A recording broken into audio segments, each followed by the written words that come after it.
Wow, this G7 for Donald Trump has been a total nightmare. He humiliated himself even worse than earlier in the day. Donald Trump is holding a press conference in the afternoon with Prime Minister Keir Starmer of the United Kingdom, and Donald Trump believes he's there with a representative of the European Union, and then Donald Trump drops the purported trade agreement on the floor. Prime Minister Keir Starmer of the United Kingdom has to pick it up. Watch what happened. Play this clip. We all know the great Prime Minister of the UK, and we just signed a document. This is, sorry about that. This is it. A very important document. Little windy out here. Give me that. We just signed it, and it's done. And so we have our trade agreement with the European Union. And even though then several weeks ago, Donald Trump claimed he had a trade agreement with the United Kingdom, which I was telling you, there was no trade agreement. It was a memorandum of understanding that says this is not a binding agreement. Donald Trump then says, look, everybody, that paperwork that I just dropped, I just did a deal, he says, with the European Union. Have you heard of Brexit, Donald Trump? The United Kingdom is not a member of the European Union. You're standing next to the Prime Minister of the United Kingdom. Watch this. Play this clip. We have our trade agreement with the European Union, and it's a fair deal for both. Going to produce a lot of jobs, a lot of income, and we have many other ones coming. But you see the level of enthusiasm is very good.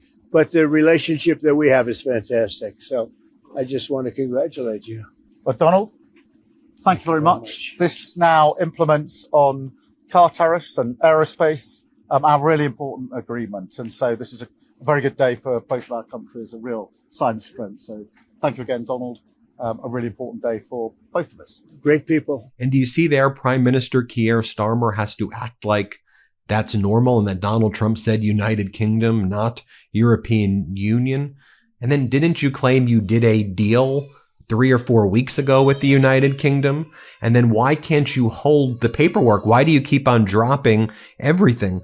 So then Donald Trump says that the reason that the United Kingdom is well protected is, he says, because I like the United Kingdom. He goes, I like you, so you are protected. I like you, so you are protected. Here, watch this.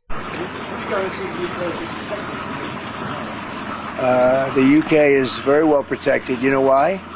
Because I like them. That's why. That's their ultimate protection. Thank you. And Donald Trump goes on this rant about Tucker Carlson, because Carlson and a lot of people in MAGA are very critical of Donald Trump, basically saying that the United States troops could be going to war in the Middle East against Iran. And Tucker Carlson said, I thought that your America First was that troops are not going to enter into another Middle East war. And then Donald Trump attacks Tucker Carlson as part of this press conference with the Prime Minister of the United Kingdom, who Donald Trump thinks is part of the European Union. Are you listening to what I'm saying? Here, play this clip. They've been talking about this deal for 6 years, right? 6 years. And he's done what they haven't been able to do. So he's done really a very good job.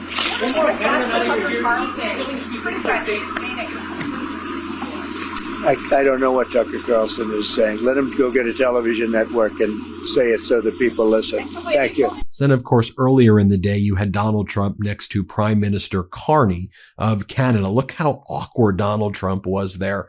There was that disastrous press conference that I covered earlier in the day, where Prime Minister Carney of Canada, who's the host of the G7 in Alberta, Canada, had to say, I'm exercising my official role as the chair of the G7, and we're shutting down this press conference because Donald Trump kept on saying, you know who should really be here? Putin should be here. It shouldn't be the G7. It should be the G8. By the way, did I tell you how much I hate democratic cities? I'm going to go attack the democratic cities. And Prime Minister Carney's like, all right, I'm exercising my discretion as the chair. This press conference is over. So then later in the day, there was a roundtable with all the G7 leaders, and Prime Minister Carney had to remind Donald Trump about the seriousness that's taking place in the world right now. And Prime Minister Carney goes, Nostalgia is not a strategy. We need to look at what's happening in the world, and we need to take these threats seriously. Watch Prime Minister Carney try to set the record straight. Play this clip. Nostalgia isn't a strategy. We have to change with the times and to build a better world. And some of you, such as you, Mr. President, have anticipated these massive changes and are taking bold measures to address them. All of us around this table are reinforcing our militaries and security services for the new world. But we all know that there can be no security without economic prosperity, and no prosperity without resilience. And in a world where shocks flow across the borders, that resilience comes from cooperation that starts around this table. Cooperation that can lead to a new era of prosperity, energy security and critical minerals, artificial intelligence, quantum, combating human smuggling, and transnational repression. So we will have open, frank discussions over the course of the next 2 days. We might not agree on absolutely every issue, but where we will cooperate, we will make an enormous difference for our citizens and for the world, and bring the next era of prosperity, I hope, to the benefit of those we serve. And then before that, Prime Minister Carney had to remind Donald Trump about how the G7 nations came to the support of the United States after 9/11. Here, play this clip. And then following the fall of the Berlin Wall, the G7 gathered to integrate those countries that had been behind the Iron Curtain of communism and to accelerate the flow of capital and trade to the developing world. 23 years ago, the G7 met here in Kananaskis. We were just talking about it. And that was when the world was still reeling from the aftershocks of 9/11, another turning point in history. And amongst the many decisions taken were control of the spread of weapons of mass destruction, a subject that we'll be coming back to. So as I said, we're meeting at one of those hinge moments, those turning points in history. The world's more divided and dangerous. Hostile states and terrorists have expanded their capabilities and their reach, threatening global security in our local communities. Global commerce, energy systems, even intelligence are all being rewired. Right now, that roundtable followed Donald Trump bragging about how Putin speaks to him and no one else, and how it shouldn't be the G7, it needs to be the G8. Donald Trump starts off being literally Putin's agent at the G7 in Alberta, Canada. Here, play this clip. Putin speaks to me. He doesn't speak to anybody else. He doesn't want to talk because he was very insulted when he got thrown out of the G8. As I would be, as you would be, as anybody would be. He was very insulted. And I mean, he was thrown out by Trudeau, who convinced one or two people, along with Obama. He was thrown out, and he's not a happy person about it. I can tell you that. Donald Trump again keeps on saying G7 used to be the G8. It's really unfair that you had Trudeau. You know, I called Trudeau Governor Trudeau, that Trudeau and Obama kicked Putin out. They made him upset. Here, play this clip. The G7 used to be the G8. Barack Obama and a person named Trudeau didn't want to have Russia in. And I would say that that was a mistake, because I think you wouldn't have a war right now if you had Russia in. And you wouldn't have a war right now if Trump were president 4 years ago. But it didn't work out that way. But it used to be the G8, and now it's, I guess, what's that, 8 years ago, it switched over. They threw Russia out, which I claimed was a very big mistake. Even though I wasn't in politics then, I was very loud about it. It was a mistake in that you spend so much time talking about Russia, and he's no longer at the table. So it makes life more complicated. But you wouldn't have had the war. Other than that, I think we're going to accomplish a lot. And could you believe what we're even watching right now? Then Donald Trump attacks Democratic cities while at the G7 in front of the world, humiliating America. Play this clip. Why are you ordering ICE to target Democratic inner cities? What's behind that? I don't know what you're saying. You did a post last night where you said you want ICE to really target Democratic. Yeah, I want them to focus on the cities, because the cities are where you really have what's called sanctuary cities, and that's where the people are. I look at New York, I look at Chicago. I mean, you got a really bad governor in Chicago and a bad mayor, but the governor's probably the worst in the country, Pritzker.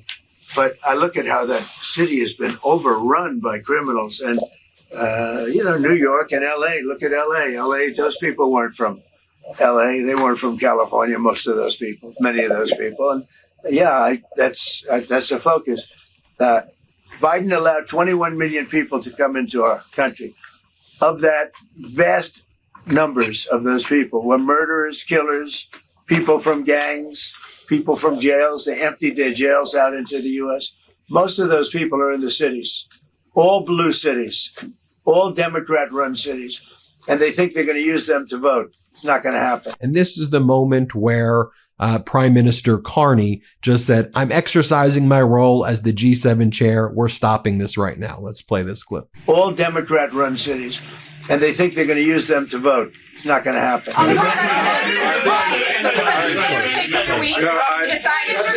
That's it. Thank you. If you don't mind, I'm going to exercise my role, if you will, as G7 chair, since we have a few more minutes with the president and his team, and then we actually have to start the meeting to address some of these big issues. So thank you. Thank you, media. Let's go. Thank you. That's it. That's it. Thank you very much. Out. Go, guys. Out.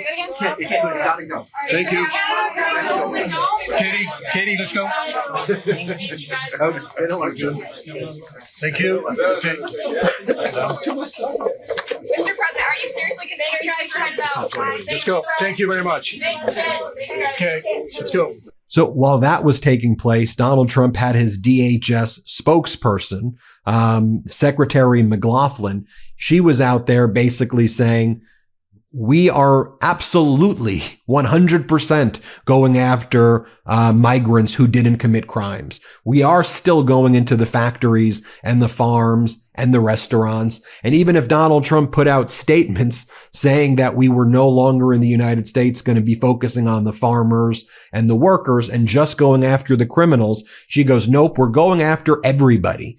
We're doing the largest mass deportation here. That's what our main focus is on. Here, play this clip. Who he talked about have had employees who in some cases have been with them 20, 25 years. And he said, that's a difficult situation. And that's, not necessarily who they want to focus on.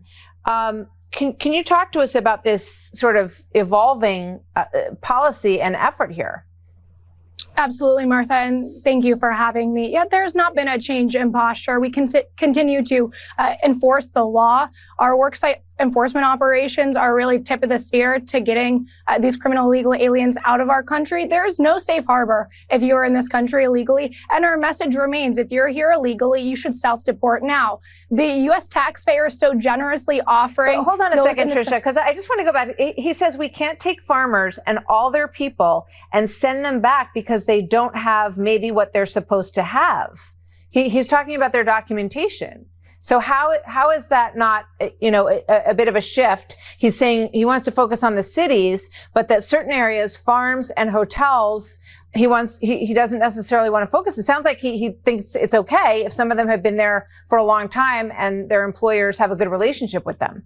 Martha, I don't know if you and viewers saw the president's Truth Social last night, where he doubled down and clarified that we will not be deterred by these violent rioters, and we will continue to carry out the mandate that the American people gave the president in the last election.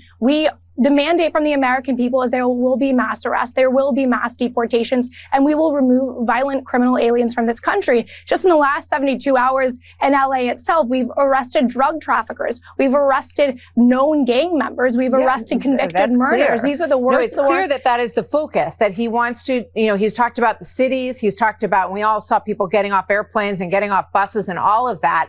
And it's clear that is continuing, but it sounds like the focus is shifting a little bit to keep the heat on these urban cities. He said blue sanctuary cities, but maybe take it off farmers and hotels a little bit, correct?